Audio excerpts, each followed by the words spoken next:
Hi, hello. It's been a while. I haven't even been doing my monthly usual vlogs. I feel weird. Okay, so I decided to take a break at the end of January. It was really supposed to just be for Bookstagram, but it just extended to YouTube as well.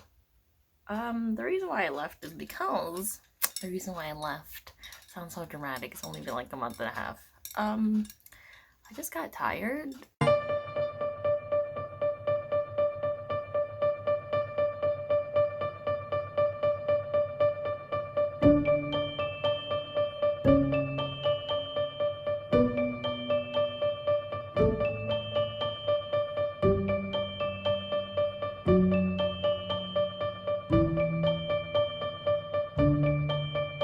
It's just weird. Anyway, when I'm back, hopefully, maybe, we'll see how I feel. But today I just wanted to talk about some things that I've been loving in my hiatus. First favorite is Pinoy Big Brother. I have a list. I started from my favorites from January. So first one is Pinoy Big Brother, which is the Filipino version of Big Brother. The current season, or the most recent one because it's over now, is Pinoy Big Brother Connect Everything. So like all the auditions were done online. They have this app called Kumu, which is kind of like a live stream. It's like a mix between Zoom and Twitch because you can live stream, but you can also do like meetings and video calls. So that was the whole thing. They did a lot of things on there. But I'm not gonna lie, I stopped watching this like end of February. It's over now. It ended like a week ago, I think. Mid-March they ended. And I probably won't watch the rest of it. Like my interest in it really just started to dwindle down as it went further. But I wanted to mention it anyway because at one point it was a favorite and I was spending all my days watching it, and I would just watch like random clips from previous seasons as well. Yeah. It's the same thing with the next favorite, which is True Beauty. It's a K-drama about a girl. She is really insecure about her skin, and then once her family moves, she learns how to do makeup and she does it really well. So her life becomes like reinvented, and then people start liking her, and she basically has to keep hiding her face because she doesn't want people to stop liking her because she thinks that's the only reason why. I did not finish it. I got up to, I think, episode 9 or maybe episode 10. There's 16 episodes, so I got halfway through, which is my usual. That's usually how I am with shows. I'll watch halfway through, I'll lose interest, and then I'll never pick it back up. But it is very cute, so maybe I will. It's very lighthearted, so I could just binge it all, and it wouldn't really be a hard time. But yeah, Chao is there, Moon Gayun is there. I don't know the other guy's name, I'm so sorry. A lot of people really like him. But yeah, it's cute. I would recommend, even though I never finish it. Ooh, the next one, quite possibly my favorite of all favorites, and it is the BBC Historical Farm series. So I've always loved watching historical documentaries, and I was watching one about, I was watching a bunch about King Henry, and then after that all the recommended ones were about his 6 wives. And because it's the Tudor era, I got recommended Tudor Monetary, and one of the titles for this documentary was like how to make butter at a Tudor monastery, and it's an hour long. So I was like, it's an hour long documentary just about butter. And so that intrigued me. Now, it wasn't just about butter. I think it was like episode 3. But basically, for Tudor monasteries, there's these 3 historians, and they live their life as they did back in the Tudor times of people who live at the monasteries. And I was just fascinated. And so I watched this all in Absolute History. Yeah, that's the channel that I watched it in. And there was a few others, and I saw so the very first one is like from the Green Pastures or something. It's very old. I didn't watch it. That's the very first one. Then the second one was Victorian Farm, and then Edwardian Farm, and then Wartime Farm. And then after that was the Tudor monasteries. And I think there's another one about trains. I think it's about like how the steam engine revolutionized like the economy and just having things being shipped off from like one side of the country to the other. I haven't watched that, but my favorite one is Wartime Farms. So for all 5 of these, Ruth Goodman and Peter Ginn were all in it. And then the other historian, Alex Langlands, I think is his name, he's in 4. He wasn't in Tudor Monastery, which was the first one that I watched. Oh, there's another one, Secrets of the Castle, which is also very fascinating. The team went to France where there was like an organization that was building medieval castles in the same way that they were building it in the medieval times. Can you tell I am very excited about this? It's just very fascinating. It's just a good way to learn about history rather than just a narrator telling us about it. These people actually like living as close as possible to how things were back then. So yeah, like I said, my favorite one is Wartime Farm, which is set in World War II. Yeah, it's very interesting, and I love it. I keep rewatching it. I just have it playing in my background. Highly recommend. Next favorite is just makeup in general. As you can see,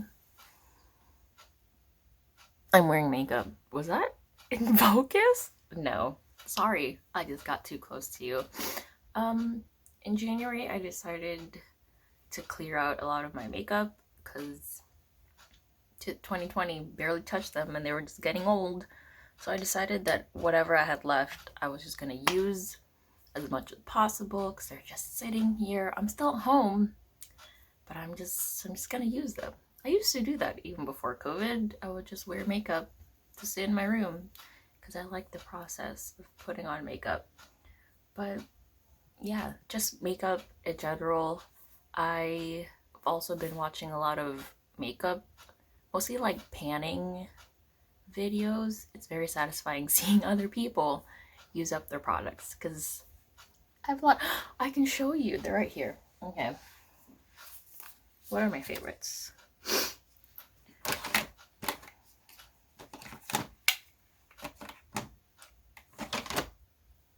Okay, they're all face products, but for base, I've been really liking the ColourPop Pretty Fresh Hyaluronic Acid Tinted Moisturizer. I have it in the shade Medium 9.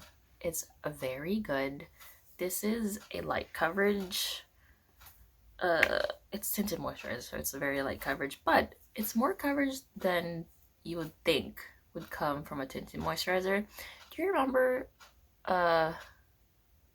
maybe not if you don't care about makeup, but it used to be a big thing where like tinted moisturizers or foundations would come out white and they would have like tone adjusting beads and basically they would just burst onto your skin. So at first it would look just white and then it would come out to your skin color. That's what it reminds me of, but in a way that once you put it on, you're just like, wow, there's no coverage at all. But once it actually dries down, there is a bit more coverage. So that's why it reminds me of that. Not there's no beads in this. But yeah, I highly recommend. I have not tried this out in the world like I said, I don't go outside. But so I don't know the lasting power of in the Texas heat. I have kind of oily skin, so I don't think this would hold up because it's not matte. But if you're like me and you're just staying indoors and you would like some light coverage makeup, this is it.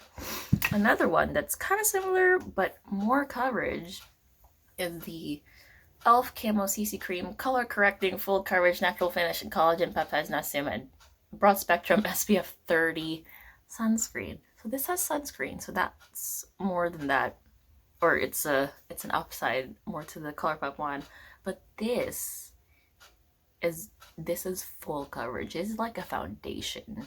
It says apply 1 to 2 pumps all over your skin, but I use half a pump and it covers my big old face. So if you're like me, I'm looking at the mirror, there's a mirror down here, and it's good coverage. Like if you're like me and you just need light coverage, I would go with this one rather than the ColourPop one. Because if you want a full coverage thing, you can have it, but also if you want to just thin it out, this is also very good, and it's not like cakey. I also use it as concealer, just tap it there. Apparently there's a new technique going around on TikTok, how to use concealer. I wouldn't know, I'm not on TikTok. But yeah, I recommend both, but I think I would recommend this one more because it's more versatile. I don't think this is good. It's kind of matte, so I think this is better for oily skin. Look up an actual beauty channel. I don't know what I'm talking about. Next, I have 3 blushes. I used to hate wearing blush because my cheeks are naturally very red, and so I'm just like, what's the point? I just covered it up. Why would I put it back on? But then I discovered this color range of blushes and I'm obsessed. So first one is Burt's Bees. It's just called Burt's Bees Blush and Toasted Cinnamon. Look at it. Yes, beauty. Look at it. It's just a very nice orangey, bronzy shade, and it's just very warm and nice. And then the other 2 that I have, it's all similar. This one is the e.l.f. Bite Size, there's no name, the e.l.f. Bite Size Blush Duos, I think it's called. This is such a pretty, it's like a darker crimsicle orange shade. I'm wearing it right now. You cannot tell because I don't know how to fix settings on here. I'm mixing it with this, and it's so nice. So nice. If you like warm tone blushes. Although this was $3. $3 for 2 products. This is a highlighter. I'm also wearing it now, but not very much because I don't really like highlighter. And then next is the Flower Beauty Blush Balm. Again, in that like dark orange. Is this working? Who knows? It's like a dark, why don't I just swatch it for you? Terrible swatch. It's like an orangey bronzy shade. Now I'm just wasting product. Now I have 3 products on my cheek. That's fine because I love this. But it's just, if you like crepe products, I highly recommend the Flower Beauty. I don't think it's readily available though, so if you do find it in a drugstore near you, I highly recommend. This is such a chaotic makeup section. Okay, I'm done talking about makeup, I'm sorry. The next favorite is Bridgerton, the musical. It's all my sister because I'm not on TikTok like I said, but she was just like, look at this. And she made me listen to just like people singing along with the original lady. And it's just great. I don't know if I think they are fully working on it, but I don't think they have any full songs out except for Ocean Away and I Run to You. Run to You? Burn for You. Burn for You is the one that I listen to the most. And it's just good. And I was like, wow, it's great. This is great. And I was like, I can fully imagine this as a musical. It's all very dramatic and lots of ballroom scenes, just like in Hamilton when they were the first half of Hamilton, because second half, death. So there's that. Speaking of Hamilton, I've just been rewatching it a lot on Disney Plus, which is another favorite. I don't watch movies a lot. Similar to my thing with shows, my attention span just doesn't allow me. It takes me hours to finish a movie if I'm not in the movie theater, which is not possible. People go to movie theaters. I'm like, that's not safe, bro. But even before COVID, I barely went. Anyway, it's been a while since I filmed, and I'm just very chatty. So, Disney Plus, I've just been watching a lot of old movies. I keep track of movies that I watch. Let me see if I don't think I watched anything new.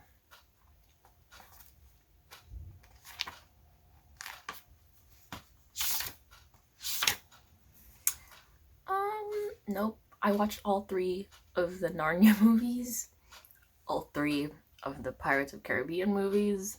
I even watched Percy Jackson, which a lot of people don't like, and I get it, but also I'm the type of person, I wiped the makeup off my hand. This is just not a random tissue. I'm not the type of person who always says that the books are better. I see them as 2 separate entities. Like, I can enjoy a movie for what it is, even if it's not loyal at all to the book. So I like the Percy Jackson movies, okay? If not just for Dylan O'Brien. How dare I? It's not even Dylan O'Brien. I meant Logan Lerman. Dylan O'Brien is the one in the Maze Runner, which I've been trying to find. It's not available anywhere, and I don't want to pay for it. Sorry. Ooh, I also watched Parent Trap, the original, and Lindsay Lohan. I watched Nan McPhee. Xenon! I watched all 3 Xenon movies, which was such a wholesome rewatch. It's been a long time since I watched those movies, and once I got to the 3rd one, I remembered that Disney used to do those things where they would purposely put like certain props in the movies and be like, look out for blah blah blah. For the 3rd one, we had to count like how many Z's there were in the shows, just like random Z stickers. And once I saw that, it just unlocked a memory that I didn't even know I had. They're just very nice. The first movie was set in 2049, which is not that far. And I feel like we need to get it together because Xenon would not approve of our society. Ooh, National Treasure. I rewatched both. I was obsessed with National Treasure. We love a heist and we love history. And there's both. I used to Google like the Silence Do Good letters and I would try to figure it out, and it didn't work because I'm not Ben Gates. It just doesn't work for me. I got a small brain. Yeah, I didn't watch any new movies. I just rewatched a whole bunch. But that's fine. I like living in childhood nostalgia. So Disney Plus is a favorite. What was I even talking about? Next favorite. Oh, it's the last one on here. Do I not have any other favorites? No, because like I said, I just rewatch things and I don't venture out into the world. Next favorite is a food favorite, and it's the TikTok pasta. Although it's not exactly a TikTok pasta, it's a form of it because feta is out. There's like 3 grocery stores right outside my neighborhood, and they're all out of feta. So what we did is we just got some other cheese. Burson, I think is the brand. It's like we got the garlic and herb one, and it still works. So I feel like any kind of soft cheese will work. So if you want to try the TikTok pasta and everyone around you is just buying all the feta, just buy any cheese. There's all kinds that are available to you. Is that all? Maybe. I think it is. Hi, this is Isel from a different day with a much messier room. Spring cleaning is a thing. So, I left off other favorites from the first part that you just saw. So what happens when you don't film for a long time? You just get in the mood to talk, you forget things. Also, it's what happens when you pre-film. Things happen in between the time you film and the time you upload. So, things that were already favorites that I just forgot.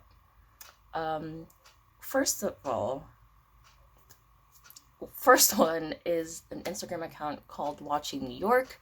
It is a fashion street style account of people in New York. It's just like people out in the streets. I discovered it back in beginning of February, I think, and because it's been cold, all the fashion is layery and wintry and wonderful.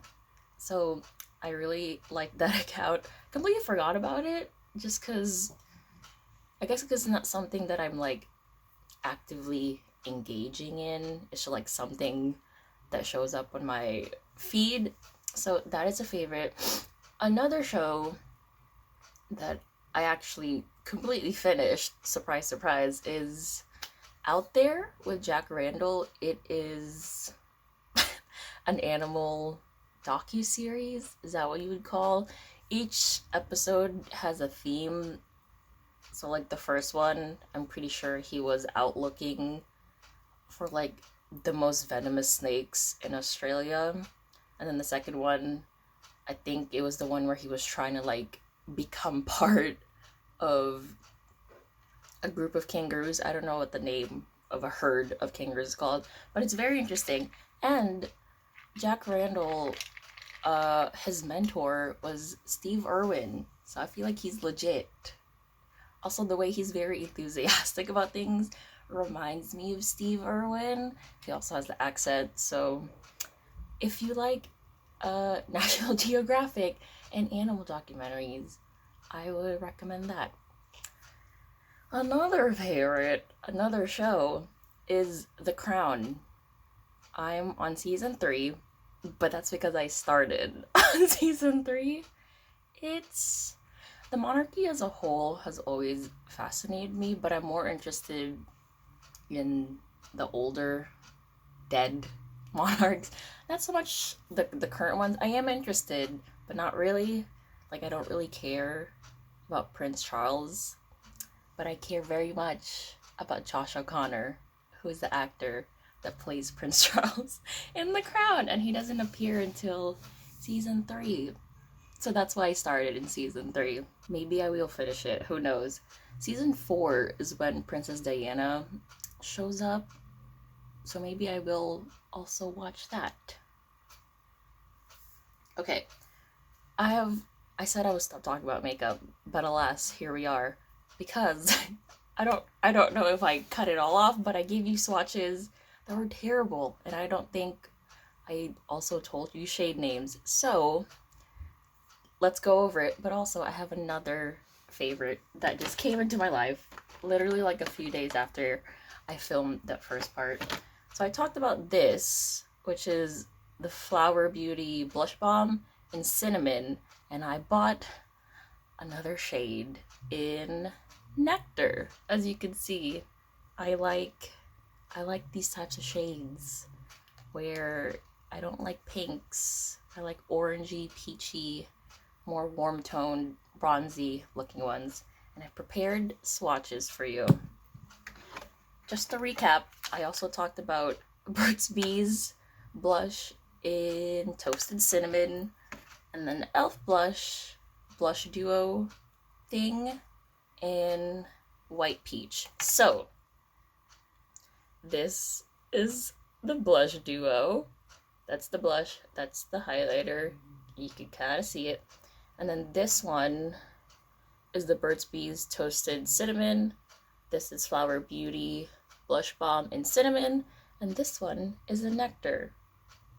These are the shades that I enjoy. Now I'm done talking about makeup, and this video is done. So, hope you liked my recent favorites. Bye!